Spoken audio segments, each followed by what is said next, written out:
bagaimana mungkin doanya akan diterima oleh Allah Subhanahu wa taala? Oleh karenanya masuk bulan Ramadan, berikanlah keberkahan ya Allah, yaitu tadi bertambah. Yang sangat penting adalah bukan hanya berkah, tetapi apa? Makna yang sangat penting, makna berkah. Dalam kamus Al-Mu'jam Al-Wasit, Dr. Ibrahim Unais menyatakan, yaitu ziyadatul khair, bertambah kebaikan. Saat kita masuk bulan Rajab Sa'ban menuju Ramadan, hendaknya amal ibadah kita tingkatkan. Baca Quran kita, sholat kita kemarin bulan Rajab diingatkan, ada peristiwa, kita diingatkan untuk memperbaiki kualitas sholat kita agar sholat kita menjadi sholat yang baik. Boleh jadi ada pertanyaan di antara hadirin hadirat, kenapa ada umat Islam biar rajin ibadah, pergi haji udah berulang-ulang kayak Haji Muhyiddin, udah berulang-ulang kali. Dulu ada yang namanya pergi haji lebih dari 3, namanya Ibu Haji Halimah. Jadi harus sebutin sampai 3 kali. Hajinya udah banyak, baca Qurannya banyak, baca Quran baik, tapi kenapa kok dia tidak sampai mengambil hak orang lain?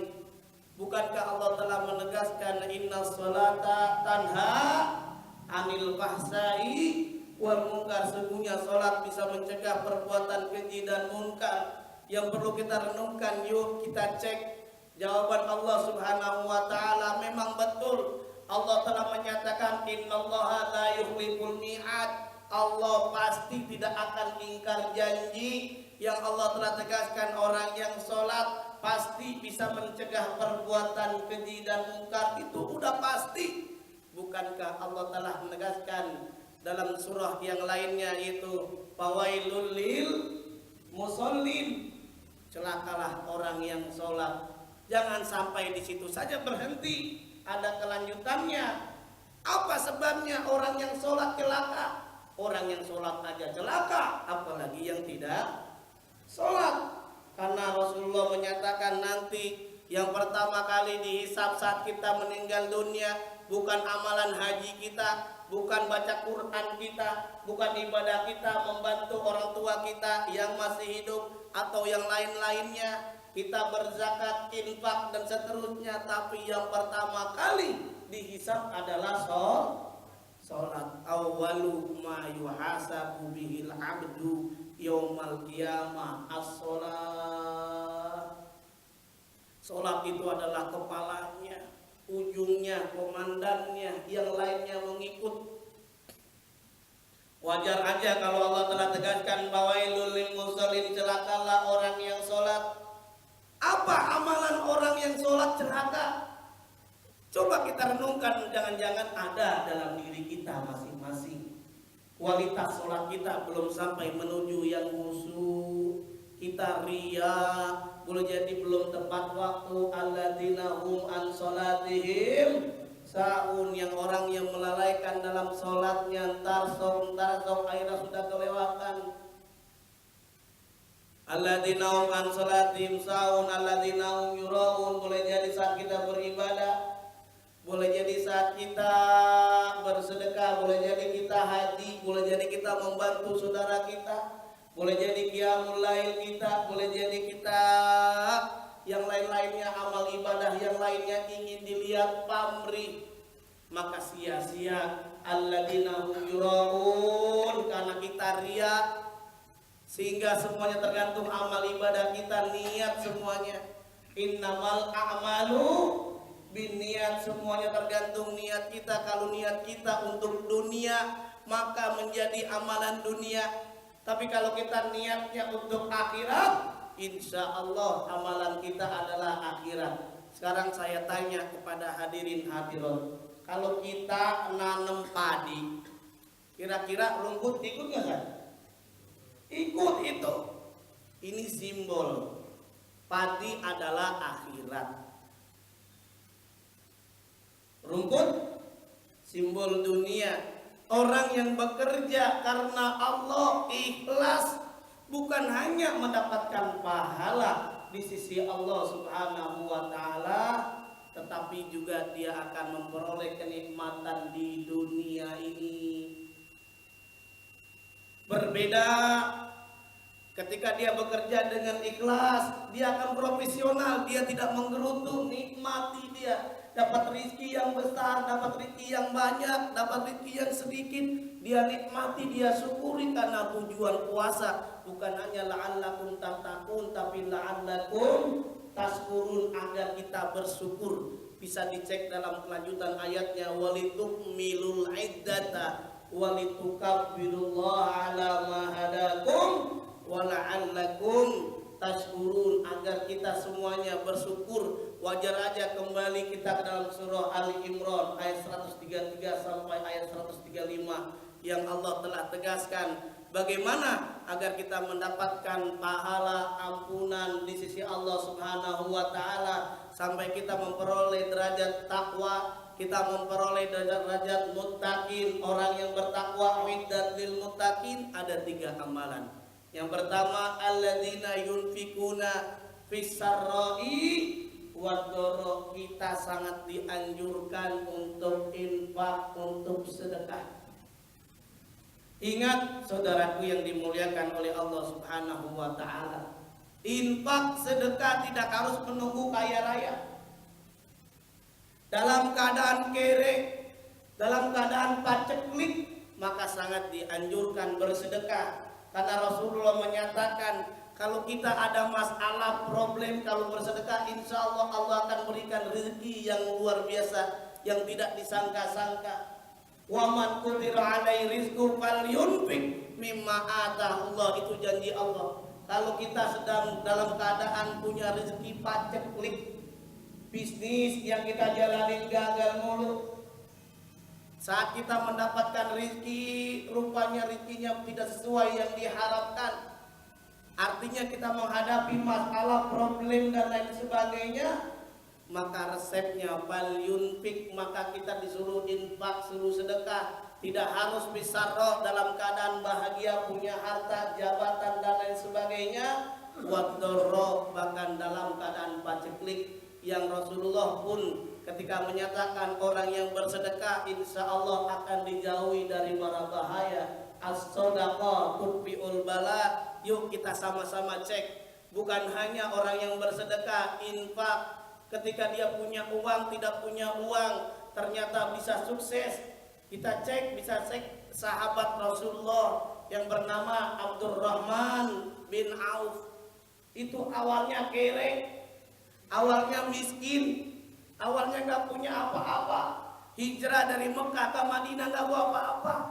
Akhirnya karena bekerja, dikasih kenalan sama orang yang terkaya di Madinah.